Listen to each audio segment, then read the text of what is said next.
چلیں میں انشاءاللہ تلاوت کر دیتا ہوں پہلی چند آیات کی، اس کے بعد قاسم بھائی انشاءاللہ ہمیں ٹیک اس تھرو۔ اعوذ باللہ من الشیطان الرجیم، بسم اللہ الرحمن الرحیم۔ الف لام میم صاد کتاب انزل الیک فلا یکن فی صدرک حرج منه لتنذر به وذکرى للمؤمنین اتبعوا ما انزل الیکم من ربکم ولا تتبعوا من دونه أولياء قليلا ما تذكرون وكم من قرية أهلكناها فجاءها بأسنا بياتا أو هم قائلون۔ صدق اللہ العظیم۔ جی قاسم بھائی 1 تا 10 انشاءاللہ تمام کیا آپ کا ترجمہ ٹھیک پڑھا ہے دیں۔ ڈاکٹر۔ بسم اللہ الرحمن الرحیم۔ الف لام میم صاد، یہ ایک کتاب ہے جو تمہاری طرف نازل کی گئی ہے، پس اے نبی تمہارے دل میں اس سے کوئی جھجک نہ ہو۔ اس کے اتارنے والے کی غرض یہ ہے کہ تم اس کے ذریعے سے منکرین کو ڈراؤ اور ایمان لانے والوں کو نصیحت کرو۔ لوگو، جو کچھ تمہارے رب کی طرف سے تم پر نازل کیا گیا ہے اس کی پیروی کرو اور اپنے رب کو چھوڑ کر دوسرے سرپرستوں کی پیروی نہ کرو، مگر تم نصیحت کم ہی مانتے ہو۔ کتنی ہی بستیاں ہیں جنہیں ہم نے ہلاک کر دیا، ان پر ہمارا عذاب اچانک رات کے وقت ٹوٹا یا دن دہاڑے ایسے وقت آیا جب کہ وہ آرام کر رہے تھے، اور جب ہمارا عذاب ان پر آ گیا تو ان کی زبان پر اس کے سوا کوئی صدا نہ تھی کہ واقعی ہم ظالم تھے۔ پس یہ ضرور ہو کر رہنا ہے کہ ہم ان لوگوں سے باز پرس کریں جن کی طرف ہم نے پیغمبر بھیجے ہیں، اور پیغمبروں سے بھی پوچھیں کہ انہوں نے پیغام رسانی کا فرض کہاں تک انجام دیا اور انہیں اس کا کیا جواب ملا۔ پھر ہم خود پورے علم کے ساتھ ساری سرگشت ان کے آگے پیش کر دیں گے۔ آخر ہم کہیں غائب تو نہیں تھے، اور وزن اس روز عین حق ہوگا۔ جن کے پلڑے بھاری ہوں گے وہی فلاح پانے والوں میں ہوں گے، اور جن کے پلڑے ہلکے ہوں گے وہی اپنے آپ کو خسارے میں مبتلا کرنے والے ہوں گے، کیونکہ وہ ہماری آیات کے ساتھ ظالمانہ برتاؤ کرتے تھے۔ ہم نے تمہیں زمین میں اختیارات کے ساتھ بسایا اور تمہارے لیے یہاں سامان زیست فراہم کیا، مگر تم لوگ کم ہی شکر گزار ہوتے ہو۔ جزاک اللہ خیر۔ اعوذ باللہ من الشیطان الرجیم، بسم اللہ الرحمن الرحیم۔ تو اب یہ نئی صورت شروع ہو رہی ہے، سورہ اعراف۔ سورہ اعراف کا جو نام ہے وہ اعراف کے حوالے سے ہے جو ایک آیت میں ذکر ہے۔ اعراف اس جگہ کو کہتے ہیں جو جنت اور جہنم کے درمیان ہے، اونچی جگہ، ہائٹ، جہاں پر وہ لوگ قائم مقام ہوں گے جو نہ تو اتنے اچھے ہوں گے کہ سیدھا جنت میں چلے جائیں، اور نہ ہی اتنے برے ہوں گے کہ وہ جہنم کے مستحق ہوں گے۔ لیکن چونکہ جو آیات ہیں اس میں ذکر ہے کہ وہ ویٹ کر رہے ہوں گے، وہ انتظار میں ہوں گے، تو انتظار یہی ہوگا کہ ظاہر سی بات ہے وہ انشاءاللہ جنت میں ہی جائیں گے، بس واللہ عالم۔ لیکن یہ وہ کیٹیگری ہے جو بیچ میں رہنے والے ہوں گے، وہ دوزخیوں میں سے نہیں ہوں گے، وہ ڈائریکٹ جنتیوں میں سے بھی نہیں ہوں گے۔ اور اس حوالے سے اس سورہ کا نام اعراف ہے کیونکہ ان کا ذکر اس سورہ میں آیا ہے۔ تو یہ جو پہلی آیات ہے، پہلی ہی آیت الف لام میم صاد، یہ حروف مقطعات ہیں۔ ان کے بارے میں ہم سورہ بقرہ میں بھی ذکر کر چکے ہیں کہ جس دور میں قرآن نازل ہوا، چونکہ قرآن ٹکسالی زبان میں نازل ہوا ہے، عربی ٹکسالی زبان، یعنی وہی زبان جو عربی بدو بولا کرتے تھے اور لکھا کرتے تھے، جس زبان سے وہ جو ہے نا معروف تھے۔ تو اس دور میں جو آفیشیل خط لکھے جاتے تھے، سرکاری خطوط لکھے جاتے تھے، ان کی شروعات میں یہ چند الفاظ لکھے جاتے تھے، الف لام میم صاد لام کاف۔ تو یہ ایک معروف طریقہ تھا، کوئی نیا طریقہ ایجاد نہیں کیا قرآن نے، یہ ایک معروف طریقہ تھا۔ تو جس لینگویج میں وہ بات کرتے تھے، تو اس میں اب کئی لوگوں نے اس پہ بحثیں شروع کی ہیں کہ اس کا یہ مطلب ہے، اس کا وہ مطلب ہے، الف اللہ ہے، لام جبرائیل ہے، وہ کیسے لام جبرائیل ہے آئی ڈونٹ نو، اور میم محمد ہے صلی اللہ علیہ وسلم۔ لیکن خیر یہ اپنی اپنی توجیحات ہیں، لیکن حقیقت یہ ہے کہ ان کا کوئی معنی مفہوم نہ تو اللہ تعالیٰ نے بیان کیا ہے، نہ صحابہ کرام نے کوئی اس کی کوئی تشریح کی ہے، اور نہ انہوں نے اس پہ گفتگو کی ہے، بحث کی ہے، کیونکہ یہ عام چیز تھی اس وقت پتہ تھا ان کو کہ جس طرح خطوط لکھے جاتے ہیں ان میں یہ الفاظ ہوتے ہیں۔ ان میں ٹائم گزارنا، تحقیق کرنا، لگنا پیچھے، اس کا کوئی فائدہ نہیں ہے۔ کیونکہ قرآن جو ہے وہ محکم ہے، بالکل کلیئر جو آیات ہیں جو آگے آ رہی ہیں ان پہ غور کریں، ان پہ ریفلیکٹ کریں، ان پہ ٹائم لگائیں اور اپنی زندگی میں تبدیلی لائیں اس کے مطابق. وہ قرآن کا منشا ہے اور مدعا ہے. کتاب انزل الیک فلا یکن فی صدرک حرج منہ لتنذر بہ وذکری للمؤمنین. یہاں پر خطاب نبی کریم صلی اللہ علیہ وسلم سے ڈائریکٹ، اور ان کی ظاہر سی بات نسبت سے ہم سب بھی اس کے مخاطب ہیں. اور اللہ فرما رہے ہیں کتاب انزل الیک، ہم نے یہ کتاب، یہ سورہ نازل کی ہے، یہ کتاب نازل کی ہے آپ پر. فلا یکن فی صدرک حرج، تو آپ اپنے دل میں تنگی محسوس نہ کریں. حرج کہتے ہیں تنگی کو، سختی کو، مشکل کو. قرآن نے بار بار کہا ہے کہ لا حرج فی دینکم، ہم نے آپ کے دین سے حرج نکال دی، سختی کو نکال دیا، مشکل کو نکال دیا، دین کو یسر بنا دیا، بہت آسان بنا دیا. جو شخص بھی دین میں سختی پیدا کرتا ہے وہ قرآن کے پرنسپل کے خلاف جاتا ہے، وہ قرآن کی منشا اور مدعا کے خلاف چلا جاتا ہے. اور یہاں پر جو بات کہی جا رہی ہے یہ ذرا ڈفرینٹ ہے. نبی کریم صلی اللہ علیہ وسلم جب دعوت کا کام کر رہے تھے، لوگوں کے سامنے جب آپ دعوت کا کام کرتے ہیں، اور وہ جو لوگ ہم میں سے بھی جو دعوت کا کام کرتے ہیں، جو نان مسلمز کے سامنے بات رکھنا چاہتے ہیں یا بات کرتے ہیں، وہ اس چیز کو بڑی خوبی سے جانتے ہیں کہ یہ کیا مطلب ہے، کیا بیان کیا جا رہا ہے.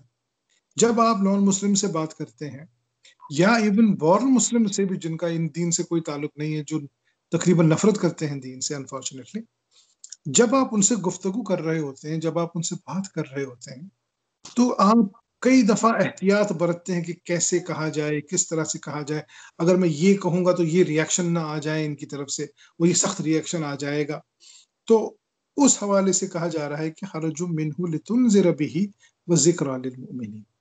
ہم نے یہ کتاب اس لیے نازل کی ہے، یہ قرآن ہم نے اس لیے نازل کی ہے تاکہ تم اپنے دل میں کوئی سختی محسوس نہ کرو، تنگی محسوس نہ کرو دل میں.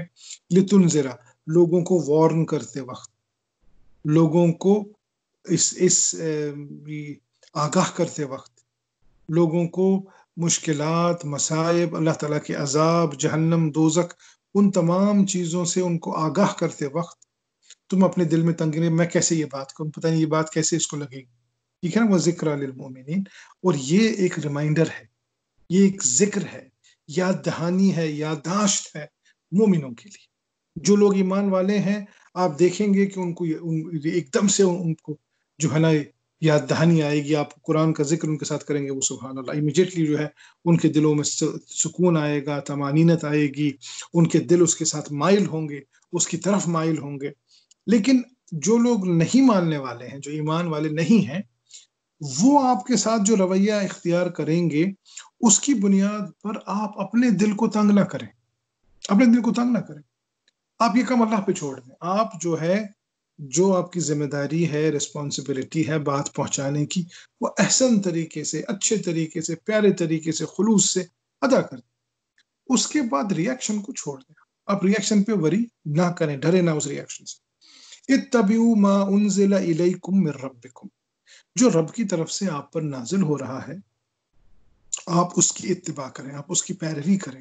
اتباع کریں، پیروی کریں، اختیار کریں اس چیز کو، اپنی زندگی میں لے آئیں. کیونکہ یہ ہے فرق، یہ ہے فرق. ایک ایسا شخص جو واقعی دعویٰ کا کام کرنا چاہ رہا ہے، اس کو یہ ڈائریکشن دی جا رہی، اتبعوا ما انزل الیکم من ربکم، تم پہلے خود اس کی پیروی کرو جو تمہاری طرف نازل ہو رہا ہے.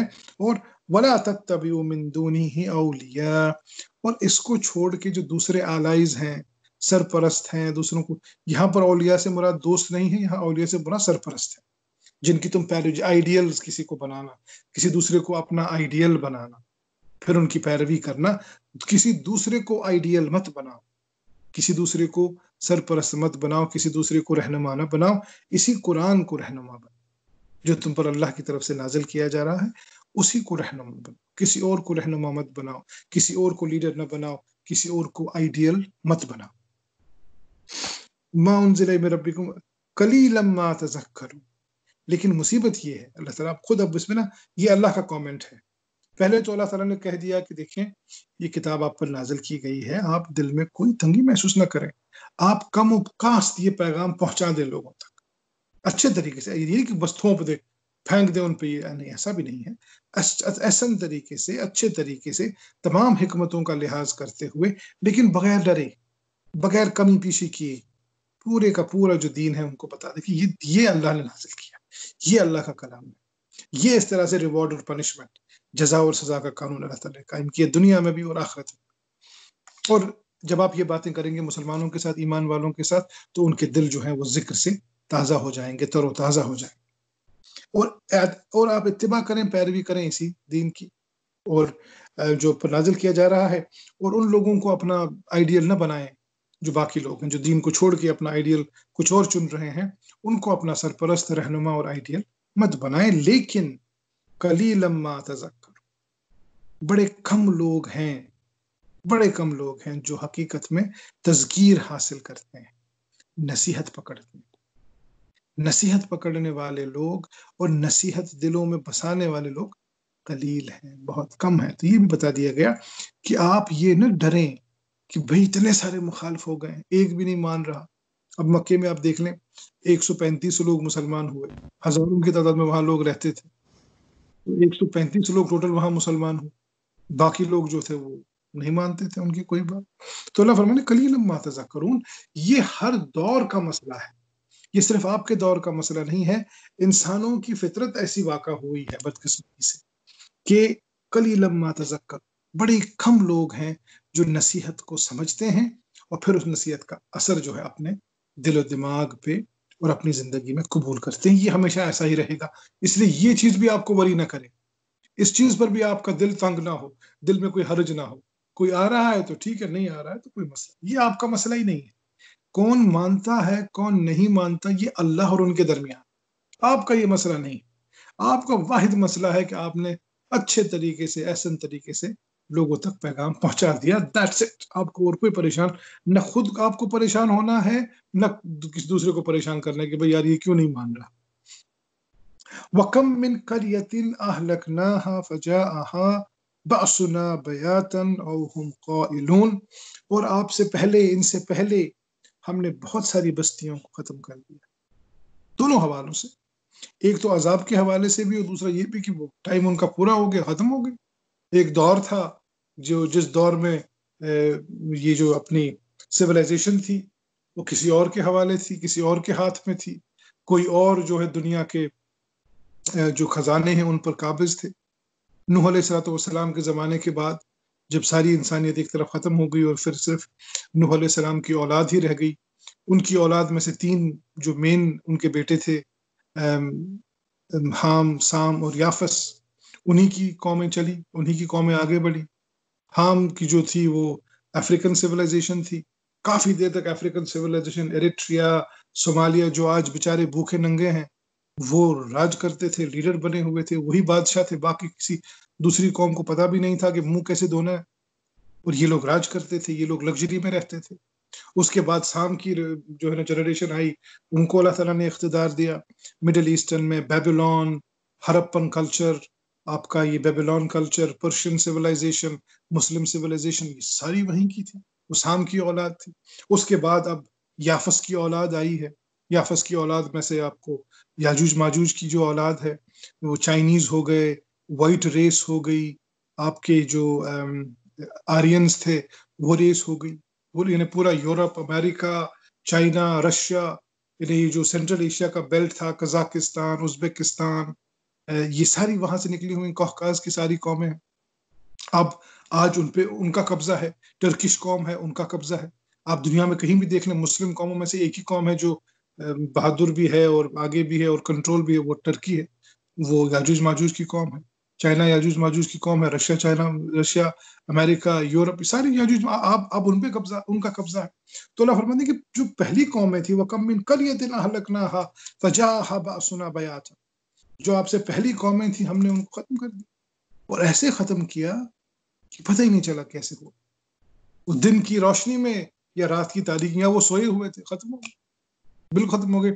وہ یہ سوشیولوجی کا بڑا مشہور مقولہ ہے کہ 2 چیزوں کا کوئی پتہ نہیں کر سکتا، کوئی یہ نہیں کہہ سکتا کہ یہ چیزیں کب ایگزیکٹلی واقع ہوں۔ ایک یہ کہ ایک بندہ جو سو رہا ہے وہ ایگزیکٹلی کس ٹائم پہ سویا، کب اس کو آنکھ لگی، اور دوسرا کب ایک قوم جو ہے وہ ڈکلائن ہو گئی، گر گئی، ختم ہو گئی، اس کا کسی کو پتہ نہیں چلتا. ہاں آثار آپ کو نظر آتے ہیں، جس طرح آج آپ کو آثار نظر آ رہے ہیں کہ امریکہ کا دور ختم ہو گیا، آپ کو آثار نظر آ رہے ہیں. چائنا کا دور آ رہا ہے، آپ کو اس قسم کے آثار نظر آ رہے ہیں. لیکن ایگزیکٹ کب ختم ہوا اس کا کوئی نہیں بتا سکتا. سوشیولوجی نے یہ بڑا ایک اہم اصول جو ہے نا بتایا ہے. تو یہی اللہ فرما رہے ہیں کہ وَكَم مِّن قَرْيَةٍ أَهْلَكْنَاهَا فَجَاءَهَا بَأْسُنَا بَيَاتًا وَهُمْ قَائِلُونَ. یا تو وہ دل میں بیٹھے ہوئے تھے، مستیاں کر رہے تھے، یا رات میں سوئے ہوئے تھے، ان کو پتہ بھی نہیں چلا، وہ ختم ہو گئے. کہاں ہے Roman empire? All roads lead to Rome. کہاں ہے؟ کہاں ہے پرشین امپائر؟ کہ جتنی آج میں نے آپ سے پہلے بھی عرض کیا، جتنی آج کی چیزیں ہیں دنیا میں، بڑی بڑی لگژری کی چیز، وہ نام بھی آئے ہوئے ہیں پرشین لینگویج کے. کہاں ہے آج؟ ایران چھوٹا سا ملک پھنسا ہوا ہے، وہ ساری دنیا اس پہ پل پڑی ہے. فما كان دعواهم اذ جاءهم بأسنا الا ان قالوا انا كنا ظالمين. اور پھر جب یہ قومیں ختم ہوئی تو ان قوموں کا ایک ہی پتا تھا وہاں پہ، ہاں یار واقعی یہ ظالم قوم تھی. دیکھیں آپ تاریخ اٹھا کے دیکھیں، یہ جو یہاں پر کہا گیا نا کہ ان لوگوں نے صرف اتنا کہا کہ ہم ظالم تھے، یہ نہیں ہے کہ انہوں نے کہا، انہوں نے چلا کے کہا، نہیں، یہ بلکہ یہ کہا جا رہا ہے کہ قیامت کے دن یہ کہیں گے پھر، ہاں واقعی ہم ظالم تھے. اور دنیا میں بھی اگر آپ ان کی تاریخ پڑھیں آپ، تو ہر کوئی گواہی دے گا کہ واقعی یہ ظلم کی وجہ سے ظلم کی وجہ سے یہ لوگ ختم ہوئے، ورنہ بڑھ رہے تھے. اب امریکہ کی دیکھ لیں، ہمارے سامنے جو مثال، کہاں سیکنڈ ورلڈ وار سے لے کر آج تک، یعنی تقریباً 90s تک، سیکنڈ ورلڈ وار سے لے کر 90s تک انہوں نے حالانکہ اٹیک بھی کیے، لوگوں پہ جنگیں بھی کی، لیکن ایک میلٹنگ پاٹ بنا ہوا تھا امریکہ. ہر کوئی نئی ایجاد، تحقیق، ریسرچ، چاہے میڈیسن ہو، ٹیکنالوجی، جہاں کہ آپ کو جانا ہو امریکہ واز دا ڈیسٹنی. اور جب تک وہ تھا اللہ تعالیٰ نے ان کو بڑھایا. اور 80s کے بعد ختم. 80s کے بعد ان کا ڈکلائن شروع ہوا. اب ریسرچ وہاں کچھ نہیں ہوتی، وہاں تحقیق کچھ نہیں ہوتی، لوگوں کو ویلکم نہیں کرتے، دھتکارتے ہیں، دور یہ تم یہاں کے ہو، امریکن نہیں ہو، امریکن لائف ہے، نان امریکن لائف. آج حالت یہ ہے کہ ٹرمپ جو وہاں کا پریزیڈنٹ ہے، کسی زمانے میں امریکن پریزیڈنٹ کی کوئی ویلیو ہوتی تھی، آج تو جو لوگوں کے اپنے کتے کی ویلیو ہے، وہ ویلیو بھی نہیں ہے ٹرمپ کی، جو امریکہ کا پریزیڈنٹ. مذاق بنا ہوا ہے ہر، نہ صرف سوشل میڈیا پہ، مین میڈیا پہ مذاق ہے. ٹرمپ کا نام آتے ہی مذاق، لوگ ہنسنا شروع کر دیتے ہیں، بھائی ٹرمپ آ گیا. تو یہ قوموں کی نشانی ہوتی ہے. قوموں کی جو لیڈر ہوتے ہیں، ان کا فیس ہوتا ہے، اس سے پہچانا جاتا ہے یہ قوم ہے، یہ اس طرح کی جو چیز ہے، یہ لوگ ہیں کہ جن کو دیکھ کر باقی عوام جو ہے ان میں ایک نئی لہر دوڑ جاتی ہے کہ ہاں واقعی یہ اس قسم کا لیڈر ہے، اس قسم کی سوچ ہے، اس قسم کی چیزیں. ٹرمپ کا نام آتی ہے، ہنسی، مذاق، جوک. پورا ملک جوک بنا ہوا ہے، پوری کنٹری جوک بنی ہوئی، ختم ہو چکا ہے. اب اس کی کوئی ویلیو نہیں ہے. حالانکہ ابھی بھی ملٹری پاور ہے، ملٹری مائٹ ابھی بھی ہے، لیکن کوئی ویلیو نہیں، کوئی پوچھتا ہی نہیں اس کو. تو یہ اللہ فرماتے ہیں کہ بتائیں، آپ ان سے پوچھیں کہ کن قالوا انا كنا ظالمين. پھر انہوں نے زبان حال سے، زبان قول سے نہیں، اپنی زبان سے نہیں، لیکن ان کے حال سے پتا چلا کہ یہ بات تھی کہ واقعی یہ لوگ ظالم، ایبسولوٹ ظالم. فَلَنَقُصَّنَّ عَلَيْهِمْ بِعِلْمٍ وَمَا كُنَّا غَائِبِينَ. sorry فَلَنَسْأَلَنَّ الَّذِينَ أُرْسِلَ إِلَيْهِمْ وَلَنَسْأَلَنَّ الْمُرْسَلِينَ. تو ہم قیامت کے دن ان تمام لوگوں سے سوال کریں گے. ہاں جی بولو جی، تمہاری طرف پیغمبر آئے تھے، کیا کیا تم نے؟ کیا کیا تم نے اس میسج کا؟ کیا کیا تم نے ان چیزوں کا جو تمہیں دی گئی؟ وہ میسج جو تمہارے ہاتھ میں دی گئی، تمہیں سمجھائی گئی، تمہیں دکھائی گئی، تم نے اس کے ساتھ کیا کیا؟ اور نہ صرف یہ، بلکہ وَنَسْأَلَنَّ الْمُرْسَلِينَ، اور انہی کے سامنے پیغمبروں کو بھی کھڑا کر دیا. اللہ اکبر. کہ بتاؤ تم نے یہ میسج دی یا نہیں دی؟ پہلی بات یہ. دوسری بات، جب دی تو ان کا جواب کیا تھا؟ لوگوں نے ما جواب قومی ہی، ان کی قوم کا کیا جواب تھا؟ کیا جواب دیا آپ کی قوم نے آپ کو؟ تو یہاں پر یہ ہمارے لیے بھی ایک بہت بڑی بات ہے کہ وَلَنَسْأَلَنَّ الْمُرْسَلِينَ، کہ جو رسالہ پہنچانے والے لوگ ہیں، جو میسج پہنچانے والے لوگ ہیں، ہم میں سے جتنے، ہم سب کی ذمہ داری ہے اس ملک میں. میں بار بار یہ بات زور دے کر کہتا ہوں، جہاں کہیں بھی مجھے موقع ملتا ہے، کہ ہم اس قوم میں رہ رہے ہیں، اس ملک میں رہ رہے ہیں، ہماری رہنے کی وجہ صرف ایک ہے، اس جائز وجہ جو میں کہہ رہا ہوں وہ ہے دعویٰ کا کام کرنا، یہ میسج پہنچانا. اور یہ سوال ہم سب سے انڈیویجولی ہوگا، کلیکٹیولی نہیں ہوگا ہم سے. یہ نہ آپ سمجھیں کہ کلیکٹیو ہاں جی فلانے صاحب اور فلانے صاحب ہیں، مولوی صاحب کرتے تھے، امام صاحب درس دیتے تھے. یہاں کس کو آپ میسج دے رہے ہیں؟ کسے آپ میسج دے رہے ہیں؟ ہمیں کل ہماری ایک اچھی خاصی یہاں کی آرگنائزیشن ہے، ریلیف آرگنائزیشن ہے ایک، انہوں نے کانٹیکٹ کیا اور کہا یہ جی کتابیں ہیں، آپ رکھ لیں اپنے ساتھ، یہ دعویٰ کی کتاب. میں کہا بہت اچھی بات ہے، یہ تو بہت ہی اچھی بات ہے، الحمدللہ آپ بھی دعویٰ کا ہمیں ساتھ دے رہے ہیں، دس از ایکسلنٹ. کیا کتاب ہے جی؟ صبح میں کتنے اذکار پڑھیں، نماز کے بعد کون سے اذکار پڑھیں. اچھا جی یہ بتائیں کہ شیطان سے بچنے کا طریقہ کیا ہے. ٹھیک ہے، یہ دعویٰ کی کتابیں کہاں سے ہوگا بھائی؟ ایک بندے کو اللہ کا نام نہیں پتا، ایک بندے کو جو ایتھزم میں گھسا ہوا ہے، آپ اسے کہنے صبح کی نماز کے بعد کون سی اذکار پڑھیں گا. میں اس کو سمجھاتے سمجھاتے تھک گیا کہ یار یہ دعویٰ کی کتابیں نہیں ہیں، لیکن وہ نہ سمجھے، کہنے پہ نہیں یہ دعویٰ آپ دیکھیں انسان کا روح بدل جائے گی، دن بدل. اچھا ٹھیک، میں بھیج دیں مجھے 2-3 کتابیں، میں چند مسلم جو ہیں ان میں دے دوں گا. لیکن دعویٰ یہ نہیں ہے. دعویٰ کی رسپانسبلٹی انڈیویجول رسپانسبلٹی ہے، جس میں اس ملک میں میں بات کر رہا ہوں کہ یہاں پر ہر شخص جو یہاں رہتا ہے اسے کسی نہ کسی حوالے سے کہیں نہ کہیں پہنچ کے دعویٰ کا کام ڈیفینیٹلی کرنا ہے کہ بھئی یہ کام ہے جو آپ کو کرنا ہے. فَلَنَقُصَّنَّ عَلَيْهِمْ بِعِلْمٍ وَمَا كُنَّا غَائِبِينَ. اور پھر ہم تمہیں بتائیں گے سارے قصے، نقص سارے قصے، ساری سٹوریز، پوری کی پوری پکچر آپ کو بتائیں گے. اللہ فرما رہے میں قیامت کے دن ساری چیزیں آپ کو بتاؤں گا.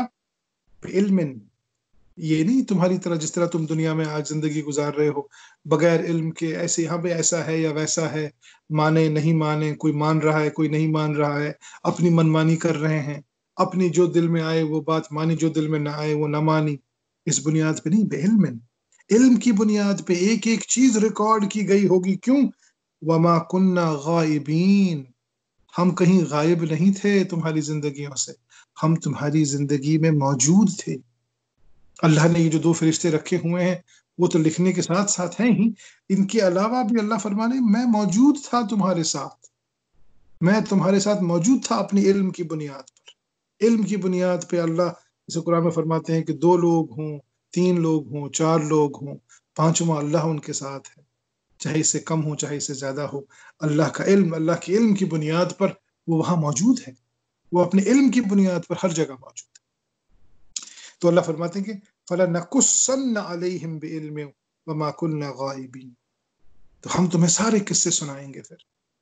پھر ہم تمہیں قیامت کے دن یہ ساری جو سٹوریز ہیں نا، ساری کہانیاں، کون کیا کرتا تھا، کیسے کرتا تھا، کس سیولائزیشن نے کیا کیا، کس کمیونٹی نے کیا کیا، کس شخص نے کیا کیا، کمیونٹی لیول پر بھی ساری کہانیاں تمہیں بتائیں گے، اور لوکل لیول پر، انڈیویجول لیول پر، ہر لیول پر تمہیں بتائیں گے، ہر سطح پر تمہاری جو ہے بات کو ہم کھول کے بتائیں گے. وما کننا غائبین، اور تمہیں پتہ چل جائے گا کہ ہم غائب کہیں نہیں تھے. پورے علم کی بنیاد پہ ساری چیزیں ریکارڈ ہو رہی تھی، سب چیزیں ہم جمع کر رہے تھے، اور آج تمہارے سامنے سارا دفتر موجود ہے. دیکھو یہ تم نے کیا، اب تم خود بتاؤ تم کس چیز کے مستحق ہو، سزا کے مستحق ہو یا جزا کے مستحق ہو، خود فیصلہ کرو. والوزن یومئذ الحق، اور اس دن یہ کہا جائے گا لوگوں سے کہ آج جو وزن ہے نا، آج وزن صرف حق کا ہے.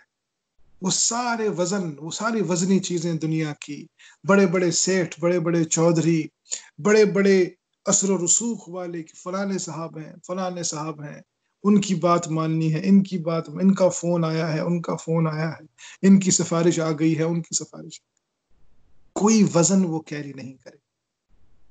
والوزن یومئذ الحق، اس دن وزن صرف اس چیز کا ہوگا، ویٹ صرف اس چیز کا ہوگا جو حق ہو، جو سچ ہوگا، جو فیکٹ ہوگا، جو ٹروتھ ہوگا. کوئی کہانی، کوئی شعبدہ بازی، کوئی ایکسکیوز، کوئی بہانے بازی، کچھ نہیں چلے گا. اس دن صرف اور صرف حق کی بات ہوگی، اور حق ہی وزنی ہوگا. انہیں ساری چیزیں بے وزن ہو جائیں، ہر شخصیت بے وزن ہو جائے گی. ہر شے بے وزن ہو جائے گی. اور یہ ایک بہت بڑی وجہ ہے کہ جتنے لوگ اس دن اکٹھے کیے جائیں گے نا، سب کے سب لوگ ننگے ہوں گے. کوئی کپڑا، کوئی، کیونکہ جو ٹوپی اور کپڑے یہ بھی ہے نا، یہ دنیا میں یہ نشانی ہوتی ہے کہ ہمارے یہاں کشمیر میں پرٹیکولر کی ٹوپیاں، 4-5 قسم کی ٹوپیاں ہیں. ایک ٹوپی ایک پرٹیکولر گروپ پہنتا ہے، ان کی الگ عزت ہے. دوسری قسم کی ٹوپی کوئی اور پہنتا ہے، تیسرا کوئی اور پہنتا ہے، اس کے بھی اپنے نخرے ہیں. یہ ٹوپی صرف وہی پہنے گا جس کی یہ لیول ہے، یہ سٹیٹس ہے.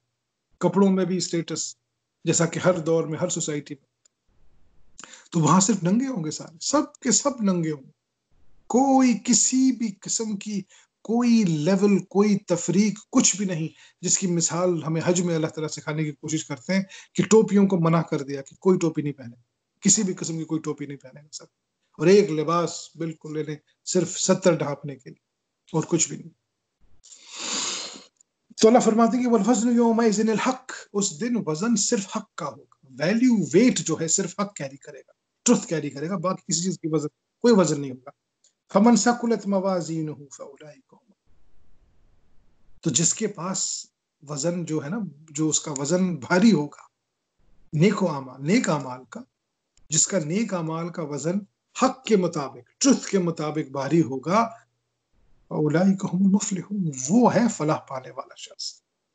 اسے حقیقت میں فلاح ملے گی، کیونکہ اس کا جو وزن دنیا میں مانتے ہی نہیں تھے بیچارے اس کی کوئی بات، اور سمجھ گئے بے وزن سی چیزیں ہیں جو یہ کام کر رہا ہے. لیکن ان کا جو ان کا آج کا وزن ہے، ایسا وزن ہے کہ کسی اور کے پاس ایسا وزن موجود نہیں ہوگا.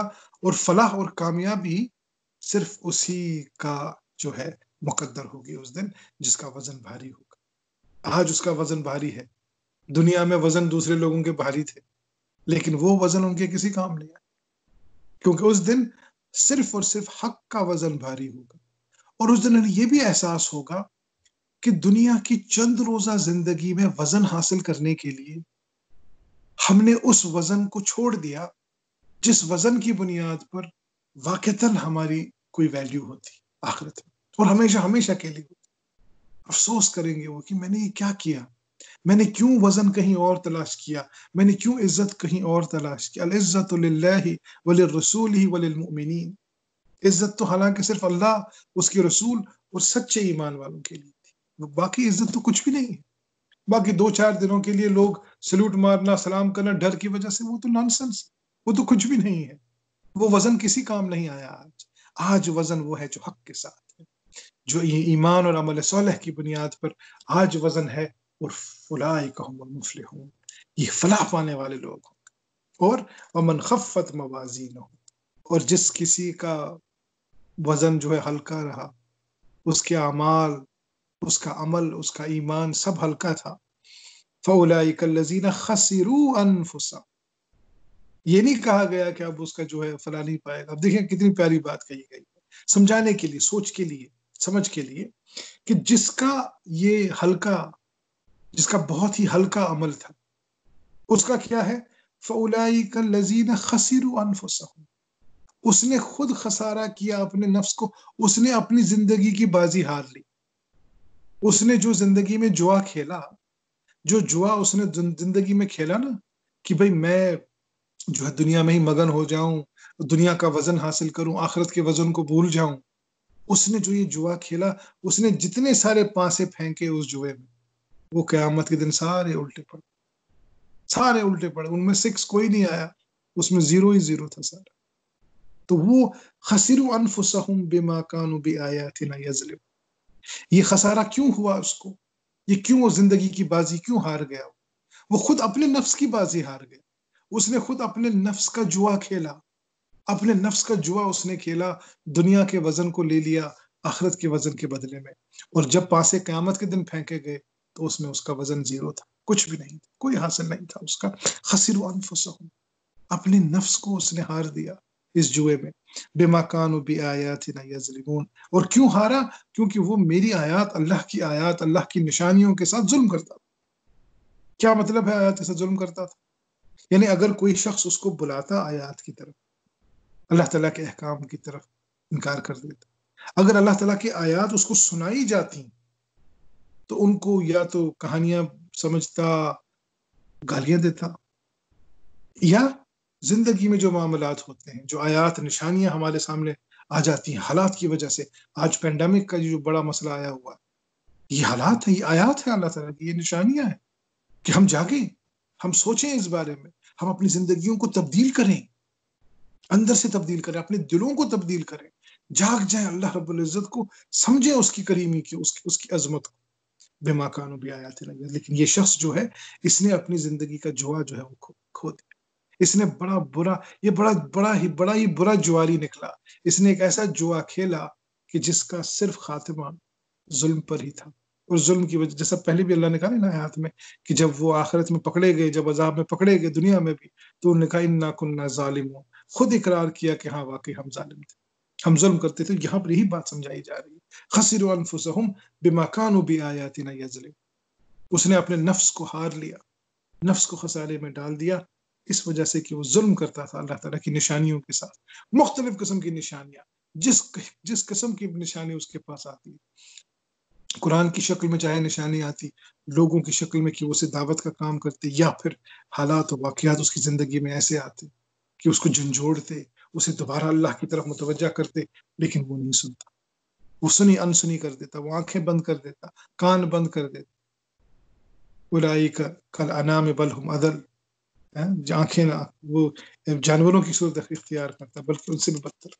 وَلَقَدْ مَكَّنَّاكُمْ فِي الْأَرْضِ وَجَعَلْنَا لَكُمْ فِيهَا مَعَائِشَ، اگلی آیت میں اللہ فرماتے ہیں وَلَقَدْ مَكَّنَّاكُمْ، آج تم زندگی گزار رہے، یہ تو پہلے ذکر کیا نا کہ جو باقی لوگ پہلے گئے تھے انہوں نے زندگی گزاری، عذاب لیا اور ختم ہو گئے، اور قیامت کے دن کیا ہوگا؟ اب کہا جا رہا ہے ہم سے جو لوگ آج زندہ ہیں دنیا میں، وَلَقَدْ مَكَّنَّاكُمْ فِي الْأَرْضِ، ہم نے تمہیں زمین میں تمہارے پاؤں جما دیے ہیں، آج تم زندہ ہو، جو لوگ زندہ ہیں آج، جن کی آج زندگی، آپ اور میں، مکن نہ ہوں فی الحال آپ کی زمین میں پاؤں ہم نے جما دیے ہوں، اور وجعلنا لکم فیہا معایش، آپ کی اکانومی آپ کو دے دی ہے، مختلف لیول کی اکانومی، ایک کو سٹرونگ دی ہے، ایک کو کمزور دی ہے، سب کو دی ہے، آپ کے پاس مال ہے، دولت ہے، زندگی ہے، سب سے امپورٹنٹ سرمایہ، آپ آج زندہ ہیں، آپ کے پاس زندگی ہے، آپ اس زندگی کا استعمال کر سکتے ہیں، ہم نے آپ کو جگہ دی ہوئی ہے، آپ کو ہم نے اسٹیبلش کیا، مکنہم فی الارض کہتے ہیں کسی چیز کو جمع دینا،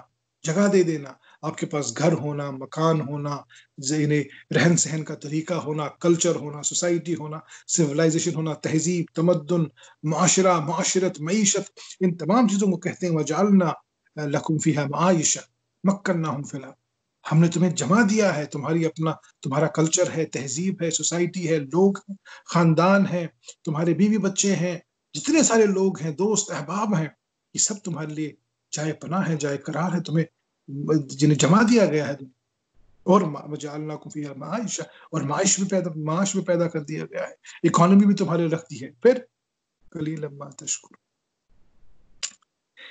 لیکن پہلے کہا گیا تھا قلیلا ما تذکرون، کہ جب باتیں بیان کی جاتی ہیں، جب تاریخ حقیقت میں حقیقی تاریخ لوگوں کے سامنے رکھی جاتی ہے، بہت کم لوگ ہیں جو اسے نصیحت پکڑے۔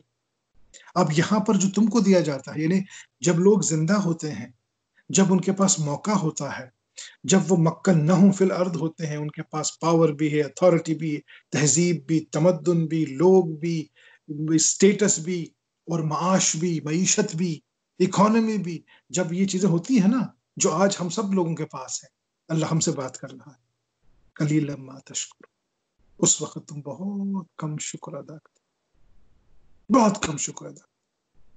شکر کا کیا مطلب ہے؟ میں پہلے بھی عرض کر چکا ہوں، اپنی جو ہماری جمعہ کی کلاس ہوتی ہے اور جو ٹیوزڈے کلاس بھی ہوتی ہے، شکر جو ہے، شکر کا لفظ جو ہے اصل میں تشکر کہتے ہیں کسی چیز کو کھول دینا، کسی چیز کو ظاہر کر دینا۔ شکر جو ہے وہ کفر کا ضد ہے، کفر کی ضد ہے، یہ کفر کا اپوزٹ ہے، ضد ہے کفر کی۔ کفر کہتے ہیں کسی چیز کو چھپانا اور ریجیکٹ کرنا، دو چیزیں ہیں کفر میں۔ کفر یعنی کفران نعمت، یعنی ناشکری کرنا، اور چھپانا اور یہ ہٹانا اور ریجیکٹ کرنا وہ ایمان کے حوالے سے۔ شکر جو ہے وہ ہے ماننا، ایکسپٹ، ایک، اور دوسرا ظاہر کرنا، اس کا اظہار کرنا کہ یار الحمدللہ، اللہ تعالیٰ کا لاکھ شکر، یہ ساری چیزیں۔ تو یہاں پر جو بات کہی گئی نا کہ تمہارا معاشرہ بھی ہے، تمہاری ہر چیزیں ہیں، قلیلا ما تشکر، شکر 3 طریقے سے ہوتا ہے. میں ابھی آپ سے کہا ظاہر کرنا. ابھی ایک جو خصوصاً جو عربوں کا جو لینگویج ہے، جو میں نے ابھی آپ سے کہا کہ یہ آیا ہے اصل میں عربوں کی لینگویج سے، سارا قرآن وہیں سے ہے، جو بدوی لینگویج تھی، جو بدو بولتے تھے عربی.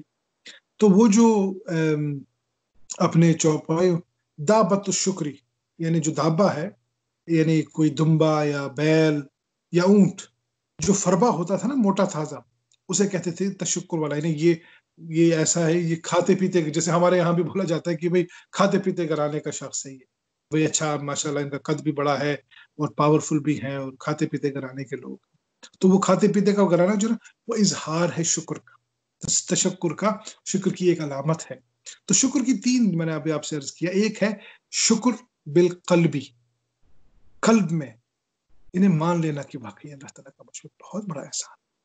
یہ نہیں کہنا کہ بھئی میں بڑا رستم خان ہوں کہ میں نے یہ کر دیا اور میں نے یہ تیر مار دیا اور یہ کر دیا، مجھ میں یہ قابلیت ہے اور میں نے یہ، کہ اللہ تعالیٰ کا مجھے بڑا احسان ہے.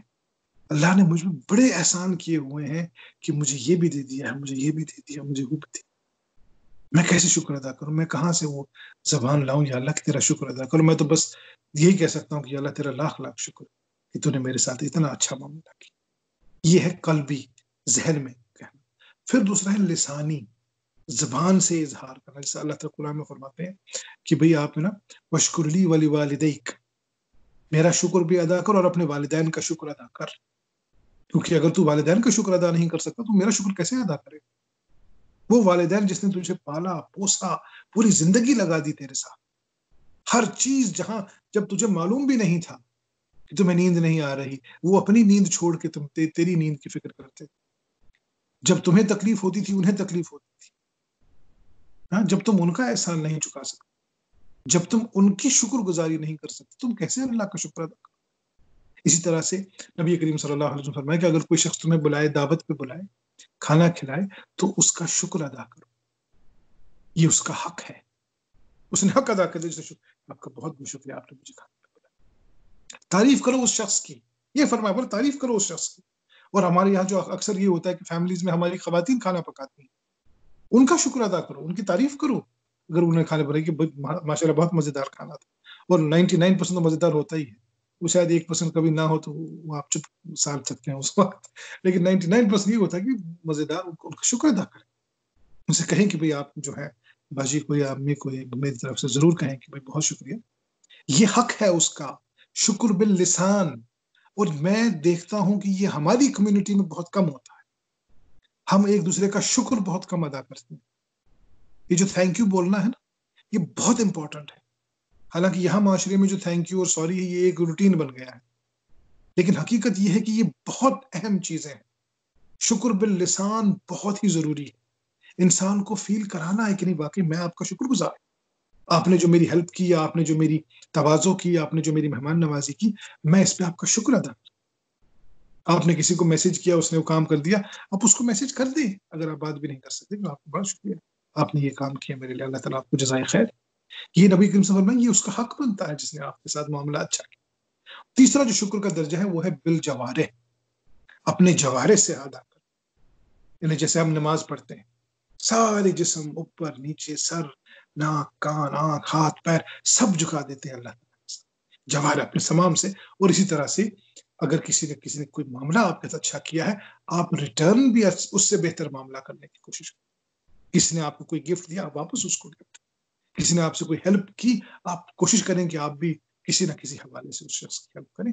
تو یہ شکر ہے، یہ شکر کا طریقہ ہے جو اسلام نے ہمیں بتایا ہے.